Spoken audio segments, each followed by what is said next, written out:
Hi everyone, I'm back to do some more literacy practice questions. It's been a while since I did any LANTITE related material, but today I got a comment on my ACER literacy practice test walkthrough from someone asking if I could do the QPS literacy practice test, and I'd never heard of that, so I gave it a quick Google, found out that QPS is the Queensland Police Service, and it turns out that if you want to be a police officer in Queensland, you need to pass a bunch of tests, just like teachers need to do all over Australia, one of them being a literacy test. So naturally, I'm a teacher in New South Wales. I'm not trying to be a police officer in Queensland, so I don't think I can access the full practice test that other people may be able to. But I was able to track down a kind of set of sample questions. It looks like there's 10 of them.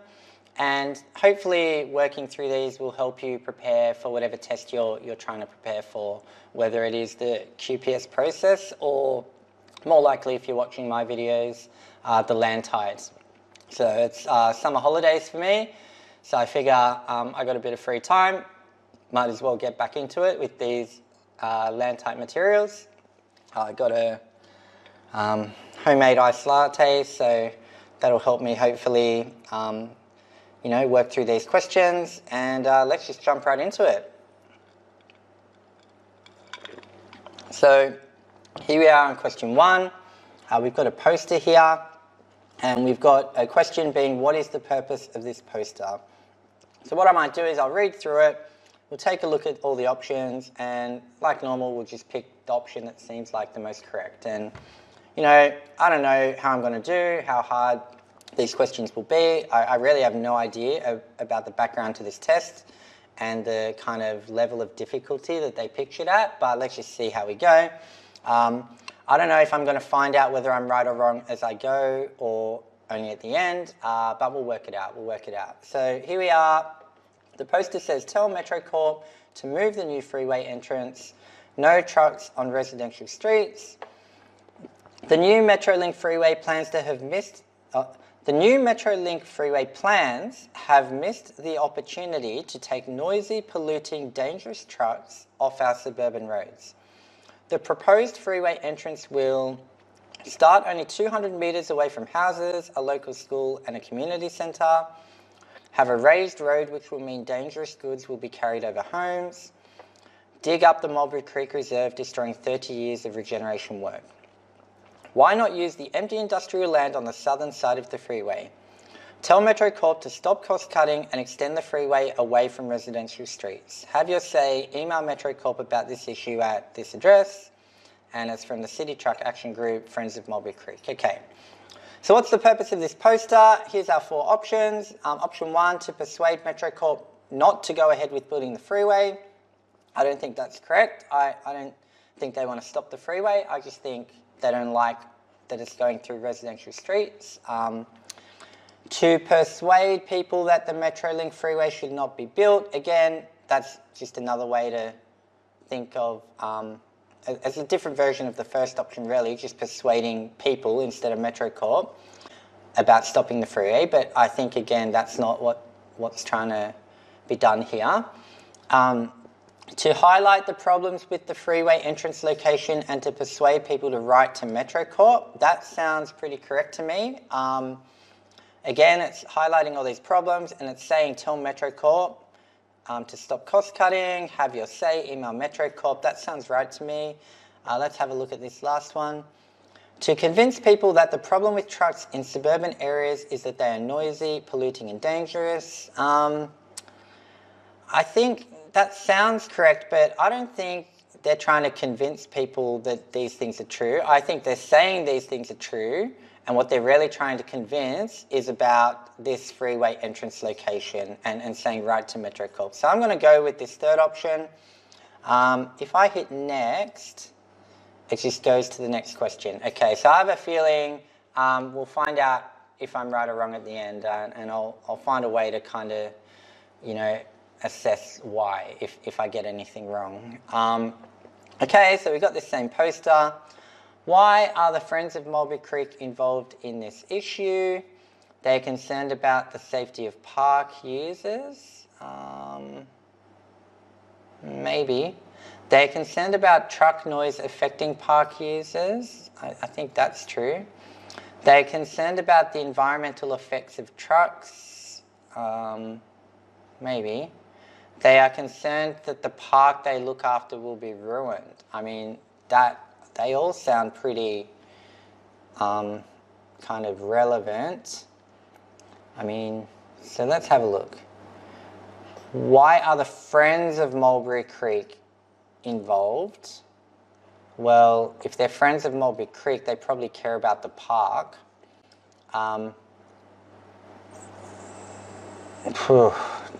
Tough one. Dig up the Mulberry Creek Reserve, destroying 30 years of regeneration work. I mean, that seems to be the main statement relating to the Mulberry Creek Reserve. The safety stuff doesn't seem to... The mention of dangerous trucks seems to be more about houses, the local school and community centre, so I don't think the first one's going to be the one to go for.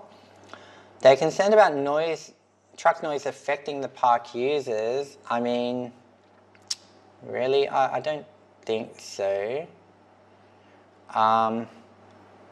They're concerned about the environmental effects of trucks. I mean, kind of, but specifically in relation to the park they look after, and less so more generally in terms of, you know, pollution or whatever. So I'm going to go with this last option. I think that's a nuanced one, but the last option seems to be the most correct from what I can see.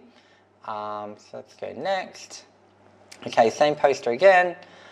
The poster uses the term cost cutting. Which phrase could be used instead of cost cutting without changing the meaning? Saving time, saving space, saving money, saving materials. Interesting. I think cost cutting is really about saving money. That's why you cut costs. Even though the way you save the money is by using less material in a way. But I think really the most correct option would be saving money. Where does cost cutting come up? Tell Metro Corp to stop cost cutting and extend the freeway away from residential streets. Tell Metro Corp to stop saving money and extend the freeway away from residential streets. That's probably the one, I reckon. I mean, maybe saving materials, but this seems more correct. I think it's the nature of a lot of these tests. You've got a lot of nuance, and that's what can make them difficult. It's not like there's one obvious answer and the rest are clearly wrong. So let's see how we go there. Okay, same poster again. Does this poster use the following arguments for moving the freeway entrance? Tick yes or no for each argument. A park will be ruined. Yes. Local streets will be closed off during construction. No, I don't think there's an argument about that. Even though that might be true, the poster doesn't use that argument. Trucks with dangerous loads will travel over houses. Have a raised road, which will mean dangerous goods will be carried over homes. Yes. Okay, I think that's right. I'll just have a bit more caffeine.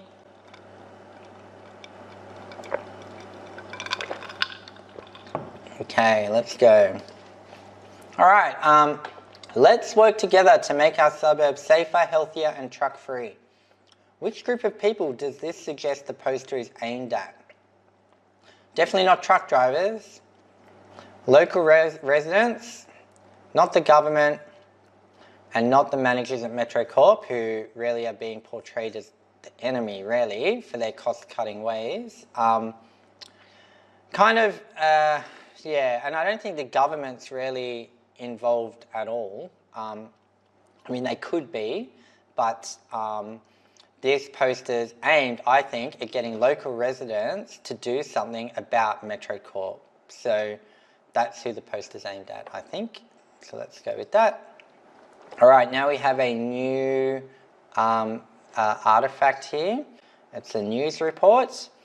Quite a lot more to read. So what I might do is I'll read through it, and then I suspect the remaining 1, 2, 3, 4, 5 questions will be about this, most likely. Let's see. So, processed meats cause cancer. Eating processed meats can cause cancer, and red meat is also likely to cause the disease, according to researchers at the World Health Organization, WHO. Cancer experts at the WHO analysed over 800 studies that investigated links between eating red meat, processed meat, and cancer. The studies included many countries and populations with diverse diets. WHO experts concluded that each 50-gram portion of processed meat eaten daily increases the risk of colorectal cancer by 18%. They also found links between pancreatic cancer and prostate cancer and eating processed meat.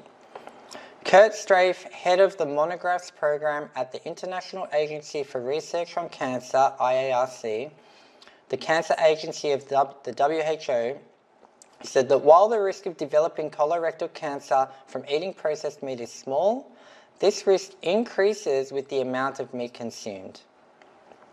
Given the large number of people around the world that eat processed meat, Strafe said the global impact on cancer incidence is of public health importance. The IARC referred to research from the Global Burden of Disease Project, an independent academic research organization estimating that about 34,000 cancer deaths per year worldwide are attributable to diets high in processed meat. Processed meat includes ham, sausages, bacon, hot dogs, salami, corned beef, beef jerky, and as well as canned meat and meat-based sauces. These findings further support current public health recommendations to limit intake of meat, said Dr. Christopher Wild, director of IARC. Wild said that given red meat has nutritional value, the results enabled governments and international regulatory agencies to identify the risks and benefits of eating red meat and processed meat and to provide the best possible dietary recommendations. The report prompted a strong reaction from the meat industry. There is no causal link between red meat and cancer, the Australian Meat Industry Council, AMIC, said in a statement, citing evidence from a journal published this year. The AMIC statement argued that meat provides essential nutrients and that broader lifestyle factors need to be considered when evaluating the risk of cancer. All right, that was quite a lot. So I have a feeling I'm going to have to go back through a lot of that depending on what the questions ask, but let's have a look. According to the news report, which of the following is true? Tick yes, no, or not stated. Okay.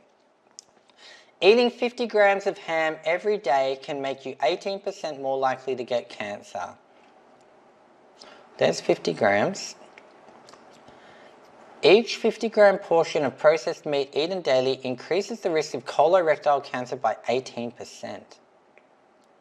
That's interesting, because each 50-gram portion of processed meat, and processed meat includes ham, increases your risk by 18%.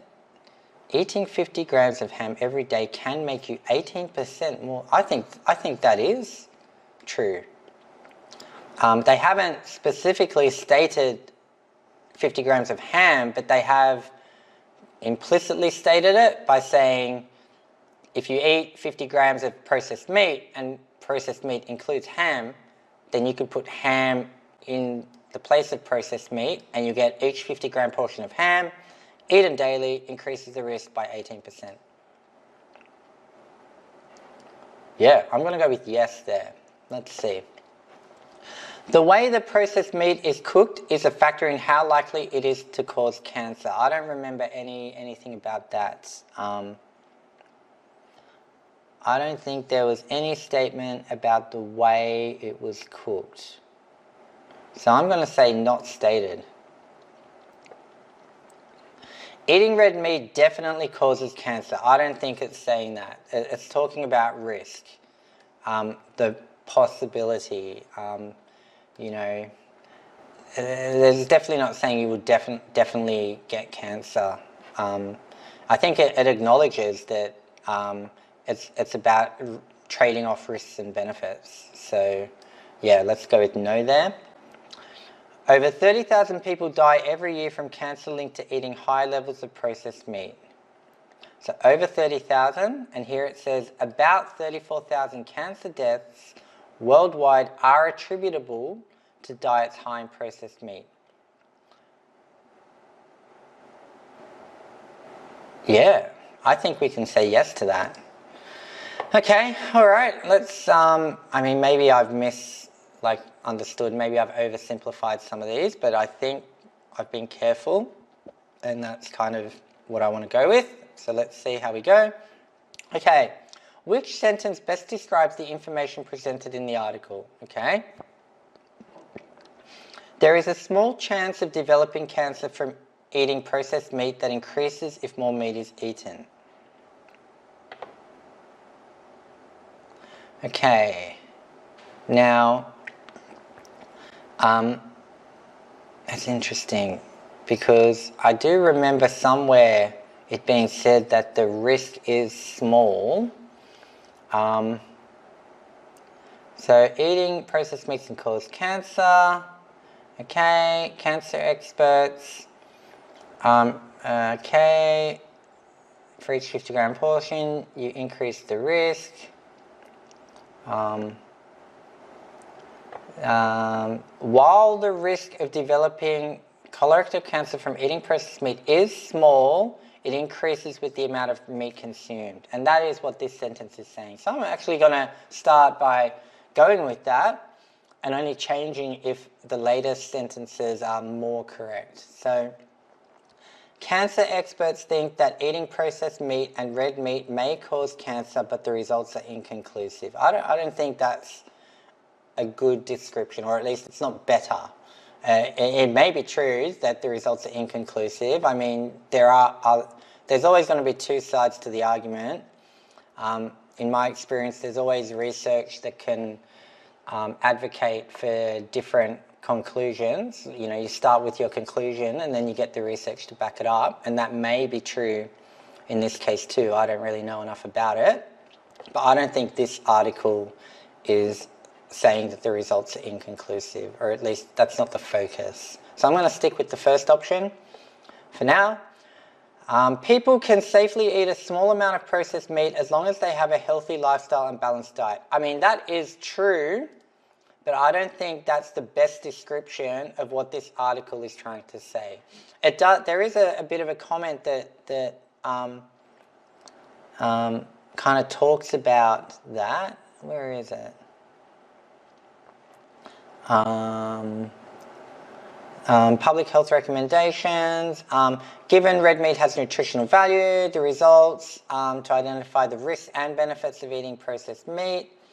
I mean, it acknowledges risks and benefits. It doesn't specifically talk about the healthy lifestyle and balanced diet. I think that's really what the strong reaction from the meat industry were trying to talk about. So I still think number one's the most correct. Let's have a look at the last one. Eating red meat and processed meat is very likely to give you cancer, and the chance will increase. No. It's not very likely. It's a small chance that gets bigger as you eat more meat. So I'm going to go with this first option. Okay, next question. The news report uses quotes. Quotes are used in news reports for a range of reasons. Which of the following is not a reason why quotes were included in this news report? To back up the opinion of the writer. Actually, I think that's probably correct, because I don't think the writer is trying to make an opinion. This is not an opinion editorial or anything like that. So I don't think that's why quotes are there. To provide differing opinions or facts, yes. I think that is why we have the different perspectives being quoted. To make the article seem more authoritative, for sure, that's why you'd have quotes. To provide information straight from the source of the research, yes. So I actually think it's the first option. That is not why the quotes are there. It's not about the opinion of the writer at all. So let's go with that. Okay, question 9. On which topic do WHO experts and the Meat Industry Council disagree? Okay. Red meat can be nutritious? No, I think they agree on that. Red meat can cause cancer?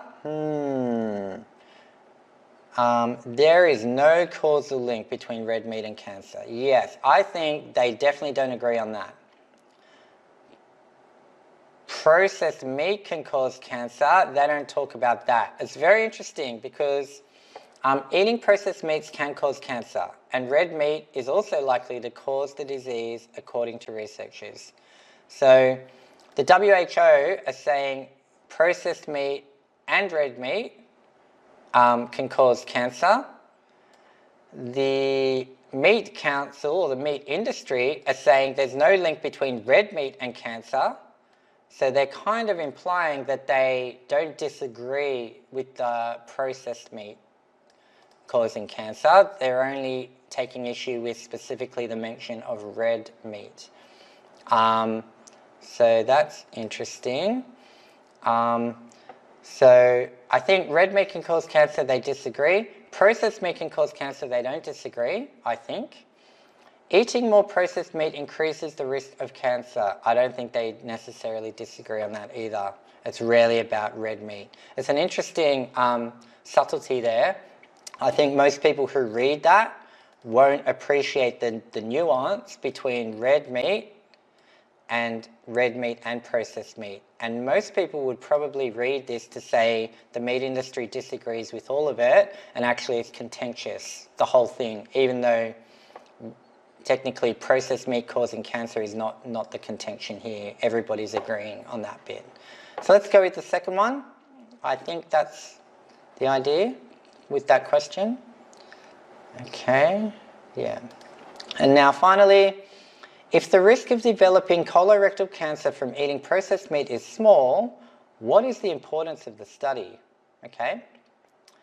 Over 800 studies were analysed to determine the findings. Fine, but that's not why it's important. Cancer is a serious disease affecting many people around the world. I mean, that is true. I'm going to start with that unless the other two options are better. A large number of people in the world that eat processed meat are affected. I mean, that's probably more correct. Interesting, tough one. WHO is an important organisation and people should know about their research. I mean, that may be true, but I don't think that's why the study is important. The risk is small, but if it affects a large number of people, then, you know, that's what makes it important. It's really, I think, this question distinguishing between these two options and asking which of these two is more correct. Cancer is a serious disease, and it does affect many people around the world. That's true. But this article, and in particular the study that was done, was focused on processed meat. And if a lot of people eat processed meat, then the study's relevant to them. So actually, I'm going to go with the third option, even though the second option is kind of correct too. I mean, they're all correct statements in a way, but I think the third option is the best reason why the study's important. So let's go next. You're about to complete this section. Okay. Review the test. You're about to complete the test. Cool. Finish. Okay, and everything was correct. Okay, so that's handy. That means I don't need to go back and work out why anything was wrong. So hopefully for you watching, what you can do if you need to is go back and review any of the questions that you think you might not have been able to get right yourself, and kind of just slowly work through my reasoning and get to a point where you can understand it and hopefully replicate it for yourself. So yeah, for those of you who are preparing for these tests, all the best with them. Again, I've given a lot of advice on my perspectives with these tests in my other videos, so I won't rehash them here. You know, I'd encourage you to go take a look at those videos to see what I said there, because I still think it's all true. I think if you prepare well and try and stay calm and do your best, it is most likely the case that you'll be okay. But I know for the LANTITE in particular, you get more than one try, so you can adapt as necessary. If it turns out that you do try the test and you're not where you need to be, that's when you can really go and really hone in and focus in on what you need to. So yeah, all the best, and thanks for watching.